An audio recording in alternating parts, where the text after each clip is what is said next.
Salam Media Sriwijaya. Kebakaran kembali terjadi di Jalan Ratna Atas Palembang, Minggu tanggal 18 Desember tahun 2022 pagi. Akibat kebakaran ini, menghanguskan sejumlah rumah yang ada di kawasan tersebut. Akibat kebakaran tersebut tampak asap membumbung tinggi di seputaran lokasi kebakaran. Sejumlah rumah hangus terbakar akibat peristiwa ini. Kebakaran terjadi pada pukul 6.15 WIB.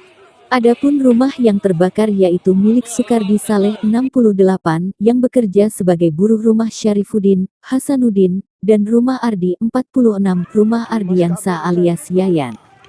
Kapolsek Ilir Barat 2 Kompol Irene SIK mengatakan api diduga berasal dari korsleting listrik di salah satu rumah.